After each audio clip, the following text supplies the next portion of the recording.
Yo guys, what's up? Captain Charisma here. I break it down, you break her in. Today we're going to be taking a look at the hit Netflix show, You. Specifically, we'll be focusing on how the show depicts alpha gentleman behavior in young males. And I will be teaching you all the different ways you can incorporate these characteristics and mannerisms into your everyday life and be socially successful from using them. But first, before we get into the nitty-gritty of the video, I'd just like to command you guys to go and subscribe to my YouTube channel and hit that notification bell so you can receive these amazing life-changing charisma skills the minute they're uploaded. Also remember to like this video if you like this video. So if you're familiar with the show You, which is on Netflix, you might be thinking, dude, that's a show about a sociopath. Don't worry, I already knew that. You don't have to tell me in the comments, I was already aware of that, okay? However, the main character Joe definitely has some questionable personality traits, to say the least. But for all his many faults, Joe is actually quite savvy with the ways of the alpha Chad, and there are many moments throughout the show where we see him demonstrate his charisma skills and emerge victorious in certain social situations. So I'm going to be breaking down some of Joe's psychological techniques within the first episode of the show. So without further ado, let's just jump straight into this bitch. Well, hello there. Who are you? So the first thing you're gonna notice about our main character Joe is that he has an inner monologue. You like a little attention. Okay. Having an inner monologue can be so helpful in terms of personal growth and self-introspection. If you don't self-monologue already, I'd highly recommend it. It increases your ability to understand things at a faster rate. It overall makes you a much smarter person, which makes you that much more attractive to females. Tutorials on how to get started with your personal monologue are all over YouTube. I'm gonna link some in the description. Anyway, moving on, our main character also works at a bookstore, another clever move on his part. Studies have shown that 90% of females associate books with a higher intelligence, and they associate higher intelligence with sexual arousal. So if you're a male who appears to be reading books, you're gonna have a much better shot with being socially successful with a woman. Obviously, our main character Joe is way ahead of us. He actually manages an entire bookstore, and we see that this attracts a female towards Joe. That's sad.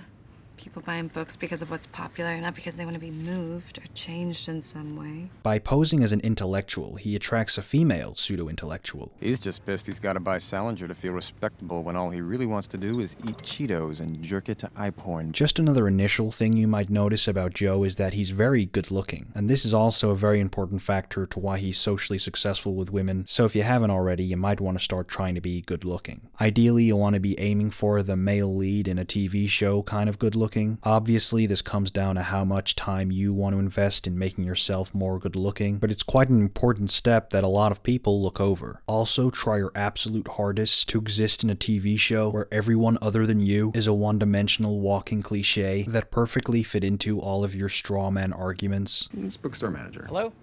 Anyone working here? Exist in a realm where you and the girl you like are the only people in existence with any degree of depth or introspection. Oh, and the kid. The kid reads books, so he equals good. Wow, you are burning through that book, aren't you? That's the key here. Read books, not just to be attractive to women, but to be a better person in general. The best type of person. Later on in the show, our main character Joe demonstrates more wisdom when he's looking through the female's social media. And then I realized your online life isn't real. It's a collage. You want to make sure that you possess the wisdom to know that people use social media to share their lives with strangers, and that quite a lot of these people aren't actually happy on the inside for real. Your online life isn't real. It's a collage. How do you know someone didn't just make it up? What? You mean just lie? You really think someone would do that? Just go on the internet and tell lies? People who seem happy on social media sometimes are not that way actually. I never thought of that. Moving on to another scene, we're introduced to a rival alpha. By the way, it always helps to target women who are exclusively surrounded by the most atypical asshole male archetypes. My best friend walked in on you getting your dick sucked by some random woman in a bathroom at a party that I took you to. I was wasted. I didn't even finish. If we're gonna seriously discuss poetry, it should be over a drink. There's a little gastropub I love. Notice how our main character positions himself outside the female's house. He does this to claim some territory, in opposition of the other alpha male. This is always a solid technique. You stand outside your target's place of residence to get your scent on it. Make it your second home. If you don't feel at home after you've watched your crush fuck her douchey boyfriend from outside her house, with the lights on and the curtains not drawn, try jerking off to the view of her masturbating. That will finish the deed. Now moving on to another scene, in which we're introduced to a radical alpha male. male, and our lead character is forced to have a physical confrontation with the man. Keep away from my girlfriend's kid. Oh, I'm sorry, but he was out here and he could hear everything in there. Did you tell me I had a parent? You have every right to hang out with this man's kid late at night, so don't let him intimidate you. So stay away from Paco, because if you don't, I'm gonna grab a steak knife and cut those freak guys out.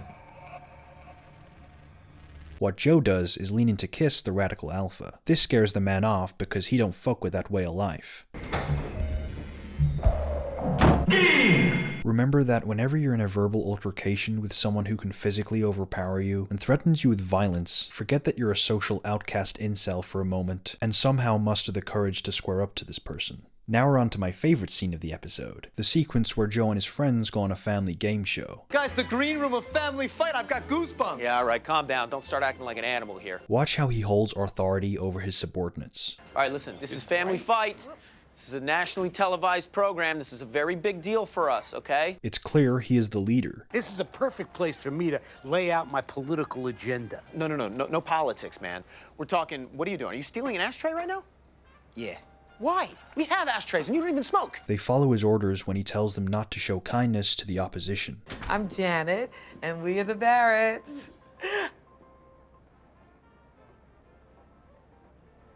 Oh.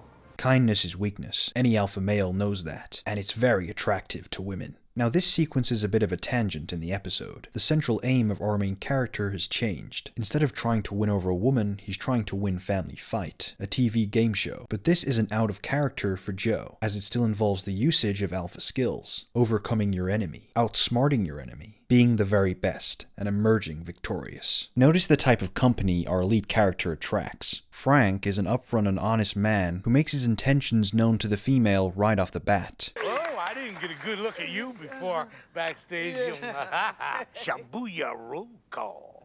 He also has firm political leanings, which can also be used to reel in babes. Things people are afraid of. Liberal yahoos taking my guns. Girls love politics, especially certain issues like abortion and sexual harassment. They go nuts for that shit. Getting handy with the issues of abortion and sexual harassment might be something you want to do, so you have that kind of knowledge in your wheelhouse to use on a female. Later on, however, Frank proves to be a little problematic. He reveals to everyone that he once witnessed pigs devouring men. Because I've seen a pig eat a man. In fact, I've seen many pigs eat many men. It was a bloodbath. This creates a little bit of an awkward situation, and puts the reputation of our lead character's posse in jeopardy. Luckily though, Joe knows what to say to save the situation. His talk of pigs and man flesh is confusing as it is frustrating.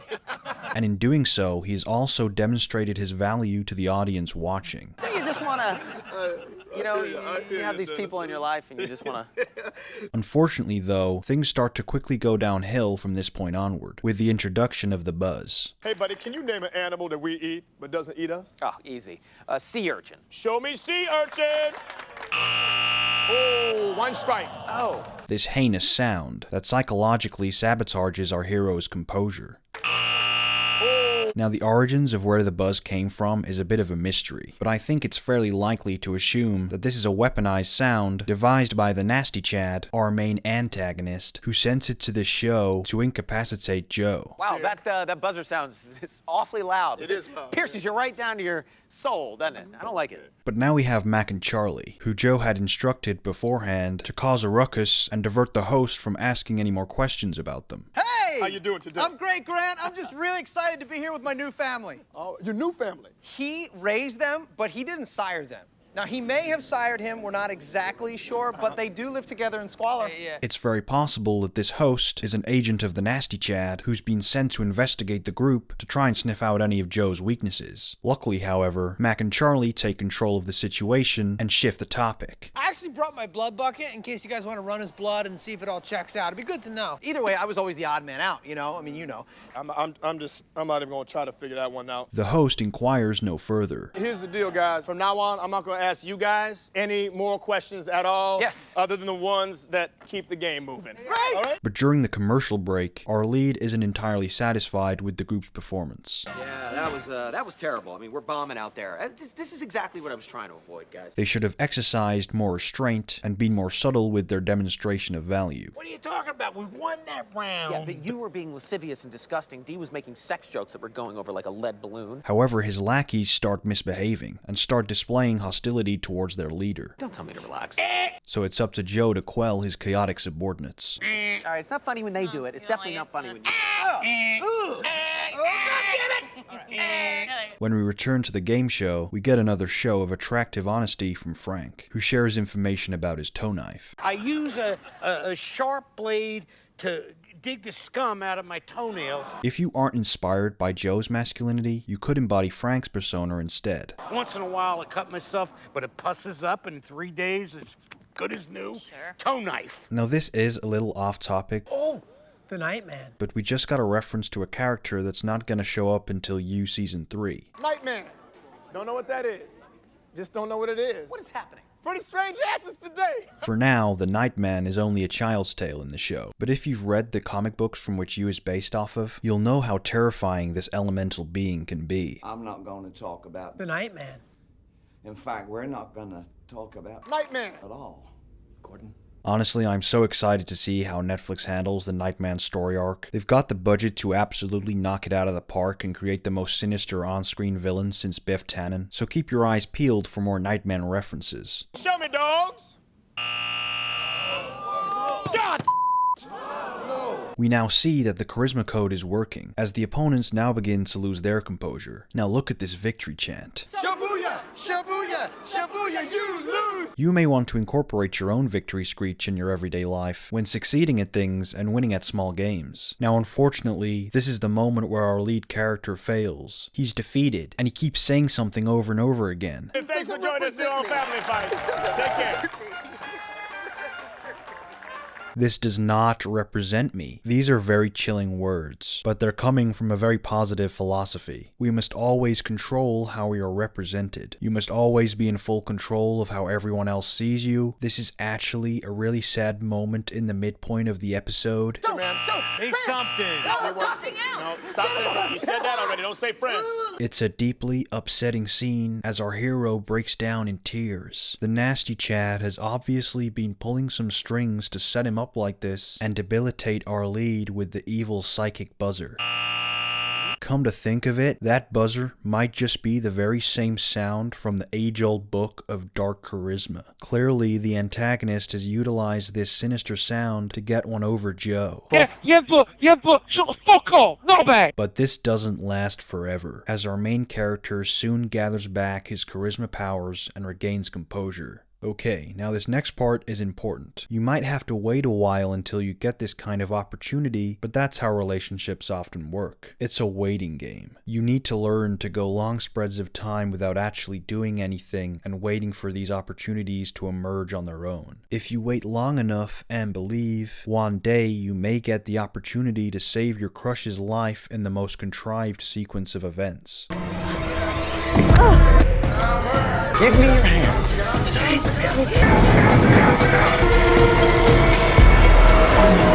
Remember, waiting is the key lesson here. Wait and wait and wait, and your time will come, my friend. One day your crush will find you without you having to worry about anything. If it helps, you can try praying to God for your crush to come to you. It's okay, I have a pretty bland face. No, you don't. Girls absolutely love it when you compliment them on their appearance, as most guys don't think to do that. You see, it's the little details that'll get you laid. I mean, be socially successful. Hey, you're pretty. Or, hey, you've got a nice face. Or, if you're feeling brave enough, even if I was a fag, I'd still want to hit that shit. Oh, and another thing, women love homophobes. They're all homophobes themselves because men are much better at getting with men than they are, and the gays are constantly snatching up all the hotties. You are special, you're talented, you're passionate, you're smart. What you really need is someone to save you.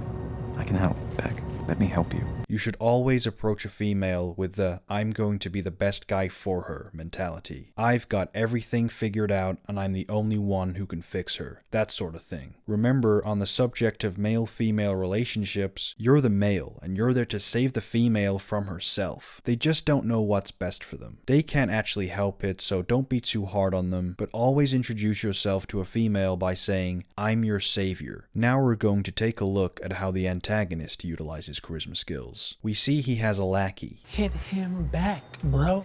Who in this scene flies a little too close to the sun. This is gonna take us next level.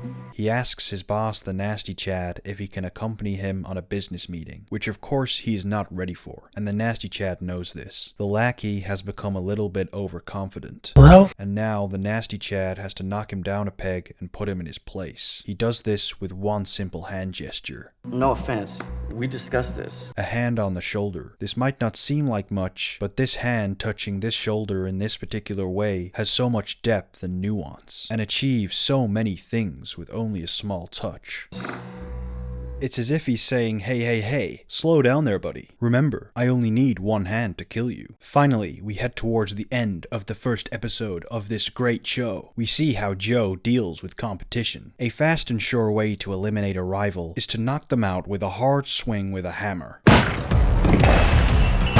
And then after, keep them imprisoned in a cage so they can never see your crush again, or interfere with your seduction process. And no, don't worry if a hammer to the head feels a little bit like overkill. You don't have to worry about excessive bleeding in your victim either. This is actually the sort of thing you should be aiming for. Do all of these things, and the odds will tip in your favor, and you'll have great social success with every woman you talk to. And now, at the end of the episode, we see that our hero, Joe the Gentleman, has finally secured a date. Maybe if you're not too busy, we could get a drink sometime? Sure. The charisma code never fails. And that is a foolproof method for securing a date with your special one. Remember to smash the shit out of that like button, subscribe to my YouTube channel, follow me on Twitter, Instagram and Twitter, comment below what your favorite charisma technique is to use on a female and if you've had any social success from using them. But above all else, don't let a woman intimidate you. This is Captain Charisma, logging off.